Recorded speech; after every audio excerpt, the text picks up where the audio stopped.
तेरी ममता की छाया में धन्य ये संसार। तेरी ममता की छाया में धन्य ये संसार। सागर से गहरा गगन से ऊंचा है माँ तेरा दुलार। सागर से गहरा गगन से ऊंचा है माँ तेरा दुलार। तेरी ममता की छाया में धन्य ये संसार। तेरी ममता की छाया में धन्य ये संसार।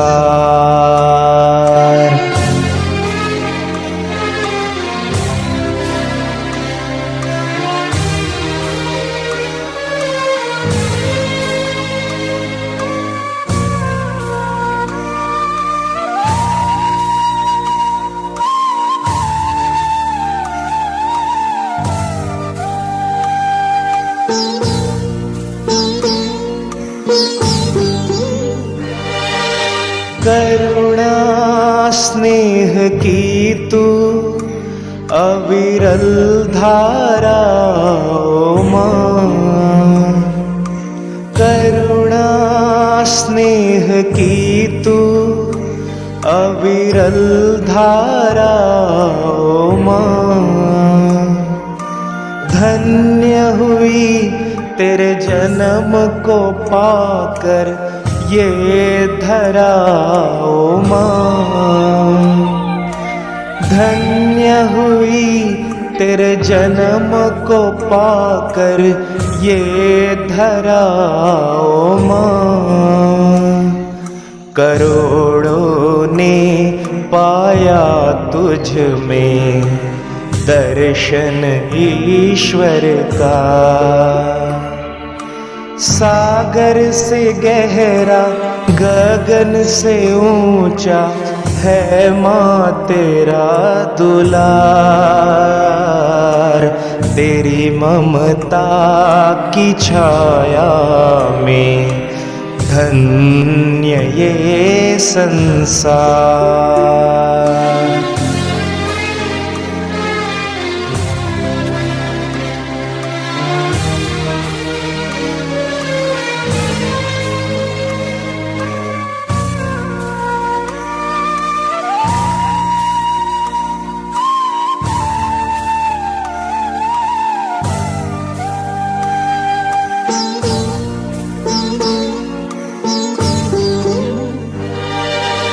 जीवन पथ में भटके बच्चों को दिया है प्यार।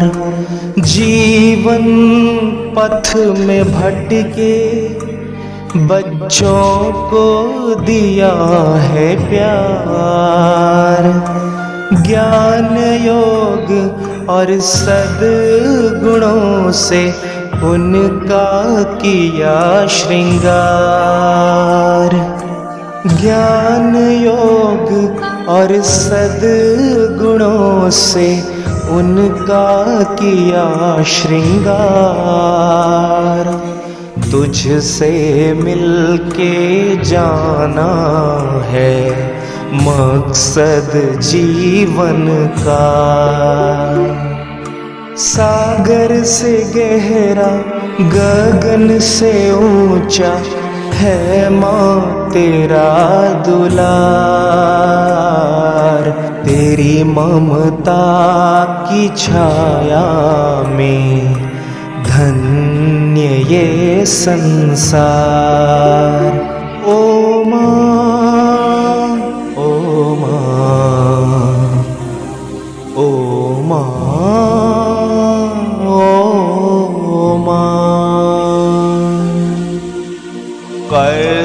कर्जदार है हम सब तेरे करेंगे पूरे तेरे सपने अधूरे।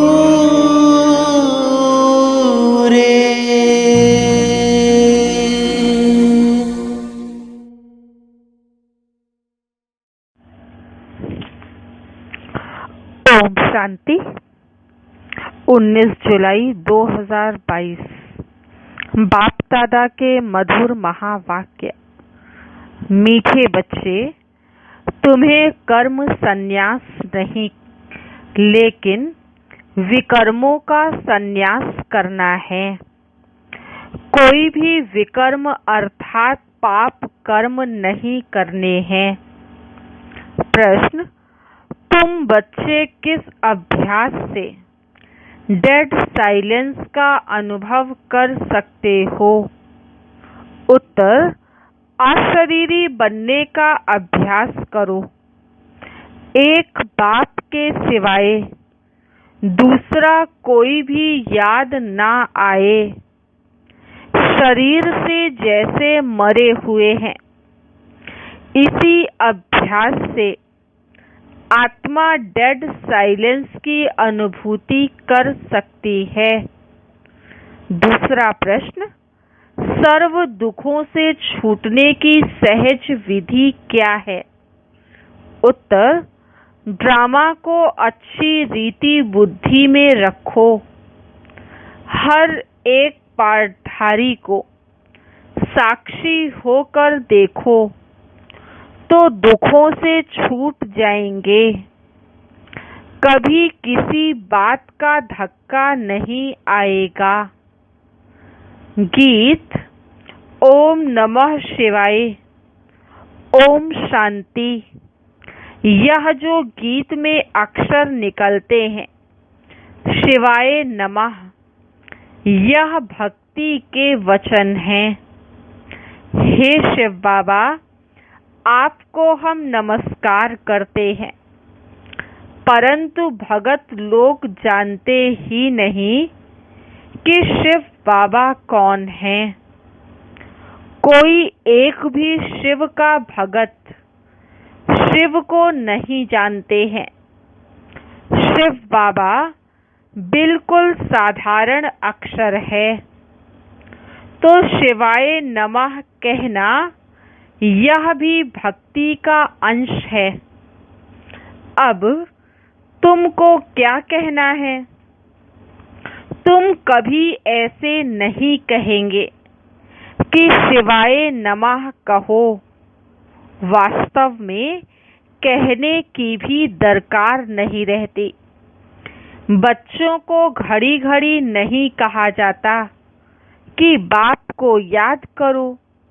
वह तो छोटे बच्चों को सिखलाया जाता है, वह अल्फ़बे पढ़ाया जाता है।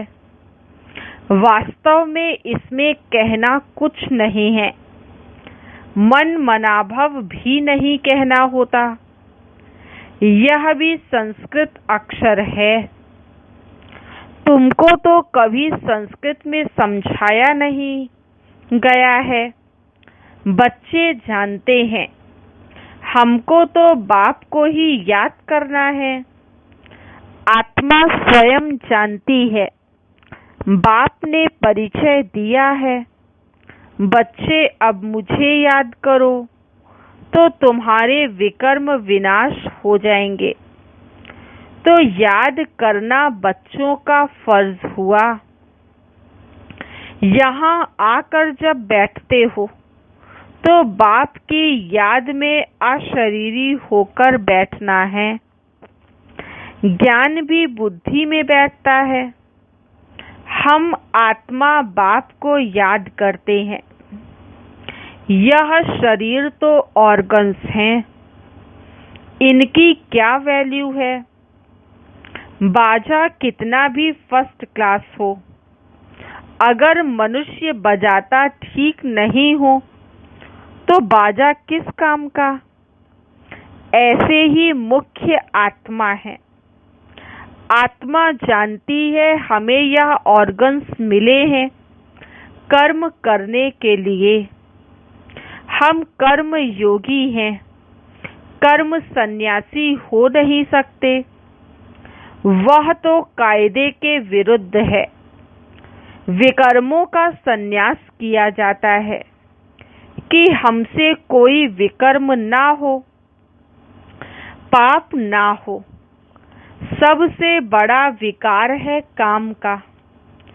सन्यास धर्म वाले जास्ती विकार को पाप अथवा दुश्मन मानते हैं।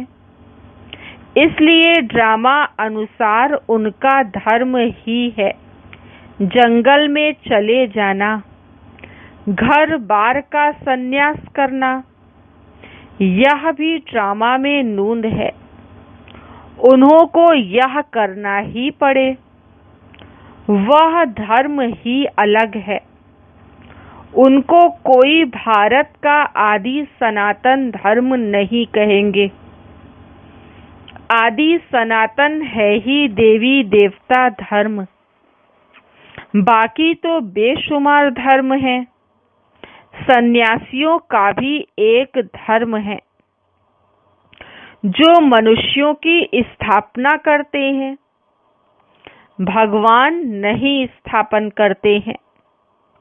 बाबा ने समझाया है कि कोई भी धर्म एक दो के पिछाड़ी मनुष्य स्थापन करते हैं। तुम ऐसा नहीं कहेंगे कि परमपिता परमात्मा ने कोई क्रिश्चियन धर्म स्थापन किया, वह सन्यासियों के निवृत्ति मार्ग का धर्म स्थापन किया। नहीं, गाया हुआ है परमपिता परमात्मा ब्राह्मण देवता क्षत्रिय धर्म स्थापन करते हैं और कोई भी धर्म भगवान नहीं स्थापन करते। ड्रामा अनुसार हर एक अपना अपना धर्म स्थापन करते हैं। ऐसा भी नहीं कि परमात्मा किसको कहते कि फलाने जाओ, जाकर धर्म स्थापन करो। यह बना बनाया ड्रामा है। हर एक को अपने समय पर आकर अपने धर्म स्थापन करना ही है, क्योंकि पवित्र आत्मा है। पवित्र आत्मा बिगर कोई कब धर्म स्थापन कर नहीं सकते, कायदा नहीं। आत्मा आकर धर्म स्थापन करती है और पवित्र रहती है, और सब धर्म मनुष्य मात्र स्थापन करते हैं। यह एक देवी देवता धर्म बाप स्थापन करते हैं, क्योंकि उनको कहा जाता है, हे पतित पावन, आकर नई दुनिया बनाओ। बुद्धि कहती है भारत पावन था, अब पतित है, इसलिए पुकारते हैं। पावन दुनिया में तो कोई पुकारेंगे नहीं। मनुष्य तो जानते ही नहीं कि पावन दुनिया कब होती है। पुकारते ही रहते हैं, अंत तक पुकारते रहेंगे, याद करते रहेंगे। वह इन बातों को समझेंगे नहीं जितना तुम समझते हो। तुम्हारी यह पढ़ाई है, यह पाठशाला है परमपिता परमात्मा की। यह भी प्रश्न बोर्ड पर बनवा कर लिखो। गीता का भगवान कौन? एक तरफ लिखो बाप की महिमा। वह मनुष्य सृष्टि का बीज रूप सत्य है, चैतन्य है, ज्ञान का सागर है। तुम कृष्ण को पवित्रता का सागर नहीं कह सकते हो, क्योंकि वह जन्म मरण में आते हैं। श्री कृष्ण की भी महिमा लिखनी है, सर्वगुण संपन्न। इन बातों को मनुष्यों को एकदम पहले नंबर की इन बातों को मनुष्यों को एकदम भूले हुए हैं। रावण ने भुला दिया है। गीता का भगवान ही सृष्टि का रचयिता है, उनको भूल गए हैं। पहले नंबर की एकच भूल यह है, गीता का भगवान सिद्ध हो जाए तो सर्वव्यापी की बात भी निकल जाए। भगवान कभी ऐसे नहीं कह सकते कि मैं सर्वव्यापी हूँ। बाप कहते हैं कि मैं पतित पावन हूँ, मैं सर्वव्यापक कैसे हो सकता हूँ? एक बाप से कितनी मेहनत करनी पड़ती है, एक एक बात में कितनी मेहनत करनी पड़ती है। बच्चों को समझाया गया है कि जब यहाँ बैठते हो तो सिवाय एक बाप के और कोई को भी याद नहीं करो। परंतु जिनकी प्रैक्टिस नहीं है, सारा दिन सर्विस में रहते हैं, वह निरंतर शिव बाबा को याद करें। यह बड़ा मुश्किल है। याद ना करने से वह डेड साइलेंस हो नहीं सकते। तुम अशरीरी बन जाते हो, गोया शरीर से मर जाते हो। मरता शरीर है, आत्मा थोड़े ही मरती है। आत्मा कहती है मैं शरीर छोड़ता हूँ, मैं मरता हूँ। यह अक्षर कहना रॉन्ग है। आत्मा ने शरीर छोड़ा, यह राइट अक्षर है। यह समझ की बात है। आत्मा एक शरीर छोड़ दूसरा ले पार्ट बजाती है। पार्ट धारी तो सब है ना, आत्मा पार्ट बजाती रहती है। अभी तुम बच्चों को यह ज्ञान मिलता है। ड्रामा प्लान अनुसार उनको दूसरा शरीर ले फिर पार्ट बजाना है। इसमें दुख हम क्यों करें? इस ड्रामा में हम एक्टर हैं, यह बात भूल जाती है। ड्रामा को जान जाए तो दुखी कभी हो नहीं सकते।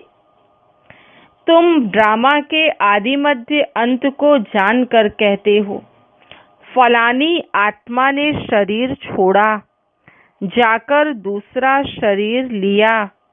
हर एक अपना पार्ट बजा रहे हैं। रावण राज्य में जर्जरी भूत हुए हैं ना, तो झट धक्का आ जाता है। सतयुग में कभी धक्का नहीं आता। वहां तो बैठे बैठे शरीर छोड़ देते हैं।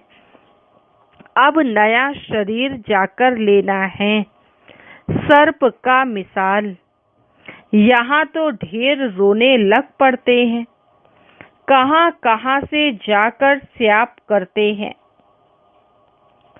कहाँ कहाँ से आकर स्यापा करते हैं। सतयुग में यह बातें नहीं होती हैं। तुम संगम युग पर ही राम राज्य रावण राज्य की रस्म रिवाज को जानते हो। राम राज्य में तुम रावण राज्य को नहीं जानते हो। रावण राज्य में तुम राम राज्य को नहीं जानते हो। संगम पर तुम दोनों को जानते हो। बाबा आकर सारे ड्रामा के आदि मध्य अंत का राज समझाते हैं। फीलिंग आनी चाहिए कि बरोबर यह बात ठीक है। जब तक तुम ब्राह्मण नहीं थे तब तक कुछ नहीं जानते थे। ज्ञान बिगर मनुष्य तो जैसे जंगली हैं। गवर्नमेंट भी कहती है मनुष्य को पढ़ाई जरूर चाहिए। गावड़े वाले पढ़ते नहीं हैं, अपनी खेती बाड़ी में ही लगे रहते हैं। तो बाहर वाले कहते हैं यह तो जंगली हैं। हमको तो अब बाप बैठ समझाते हैं। हम गार्डन के फूल बनते हैं, वह है जंगल के कांटे। तुमको मालूम पड़ा है तब समझ सकते हो। दुनिया में ऊंच से ऊंच गुरु को माना जाता है, क्योंकि समझते हैं कि वह सद्गति करते हैं। परंतु बाप ने समझाया है, यह तो भक्ति में फंसाते हैं, भक्ति की धुन में बैठते हैं, फिर झूमते रहते हैं। तुमको झूमने आदि की दरकार नहीं। छोटे छोटे बच्चे, यहाँ तो बाप से वर्षा लेना है। बच्चा बड़ा होता है, समझ जाता है बाप से हमको वर्षा मिलना है। छोटे बच्चे के ऑर्गन्स भी छोटे हैं। तुम तो समझ सकते हो तुमको अपना जीवन कैसा ऊंच बनाना है। बरोबर भारत हीरे जैसा था। गीता में अगर परमपिता परमात्मा का नाम होता तो सब कुछ समझ जाते। परमपिता परमात्मा ही सर्व का सद्गति दाता है। उनकी शिव जयंती भी भारत में ही मनाते हैं। वास्तव में भारत तो सबसे बड़ा तीर्थ है। सबकी सद्गति करने वाला जो बाप है, उनका जन्म यहाँ भारत में होता है। अभी तुमको पता पड़ा है बाप कैसे भारत देश में आते हैं। अब कौन सा तीर्थ स्थान ऊंच होता है, अभी तुमको पता पड़ा है। बाप कैसे भारत देश में आते हैं। जरूर भारत को ही मानना पड़े। शिव के मंदिर तो जहाँ तहाँ हैं। सब धर्म वाले जहाँ भी शिव का मंदिर देखेंगे तो जाकर शिव बाबा पर हार चढ़ाएंगे। अगर जान जाए कि शिव बाबा ही है जिनसे हम सबकी सद्गति की है, तो भटकना छूट जाए। भारत को ही अविनाशी सचखंड कहते हैं। भारत का भी विनाश नहीं होता, यह भी तुम जानते हो। भारत है ऊंच से ऊंच देवी देवता धर्म।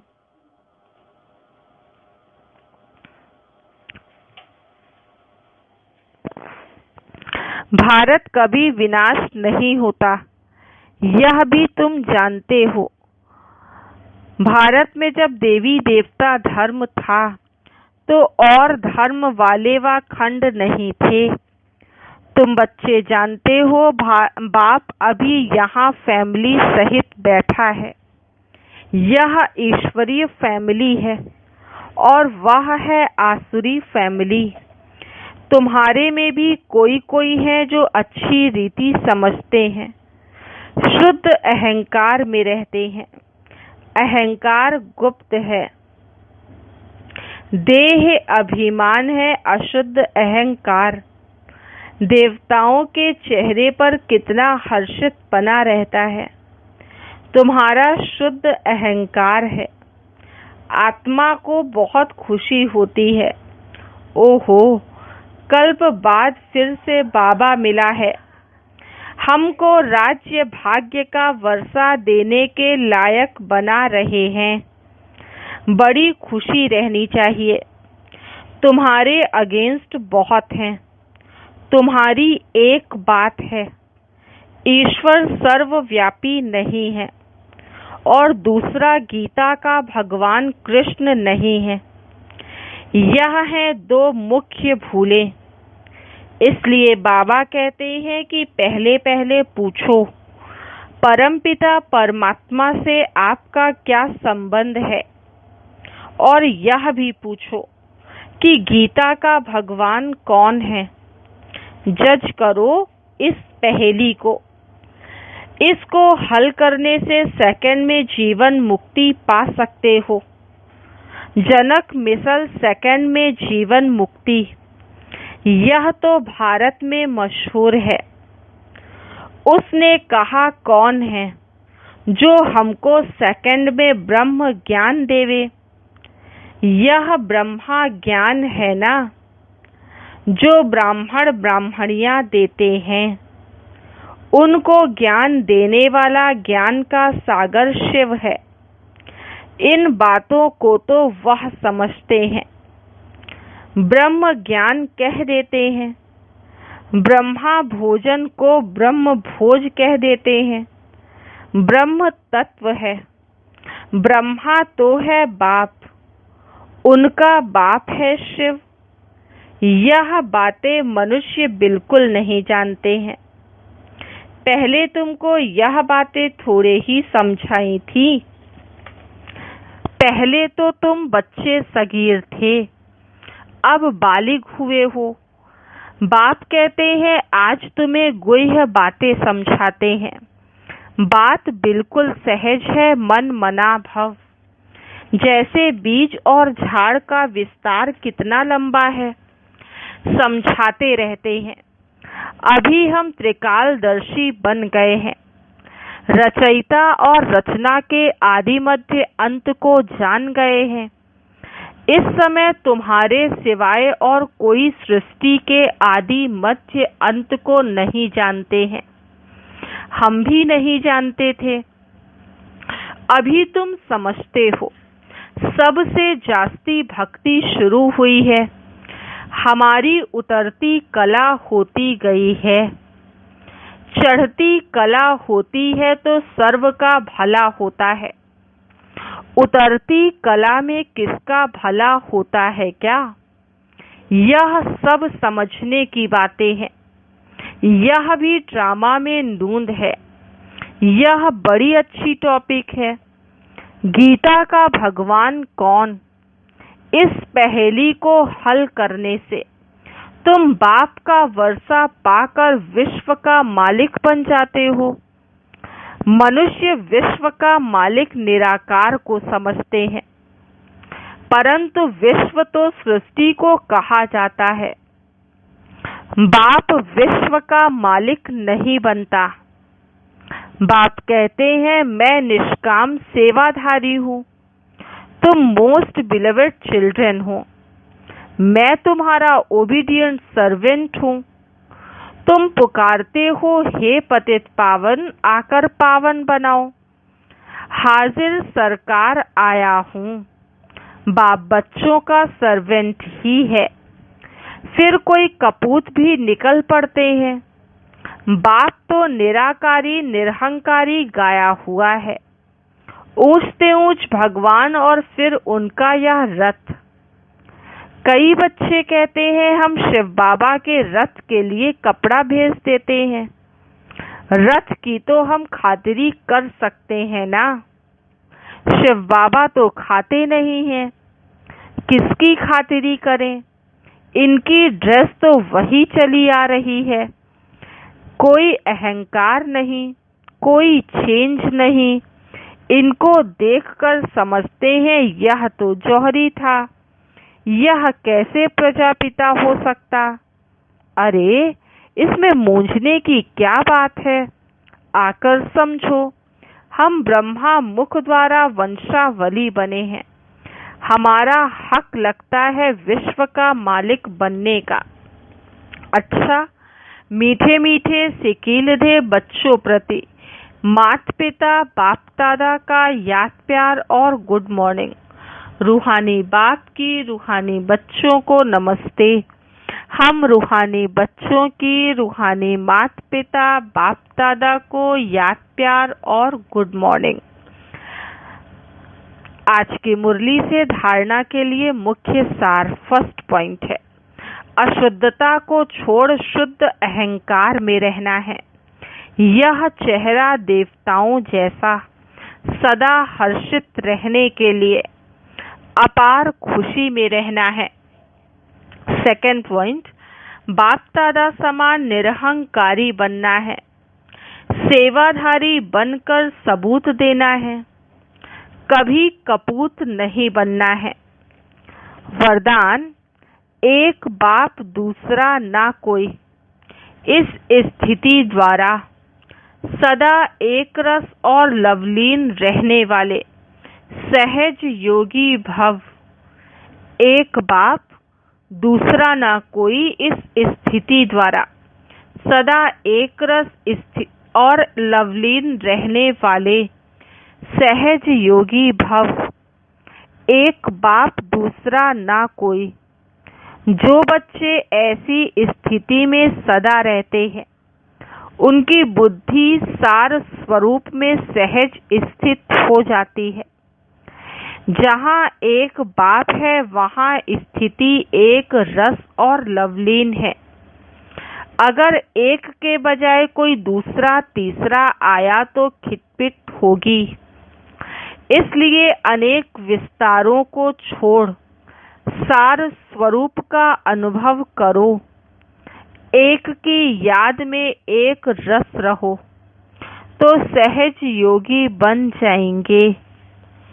स्लोगन: दिल में सदा यही अनहद गीत बजता रहे कि मैं बाप की, बाप मेरा।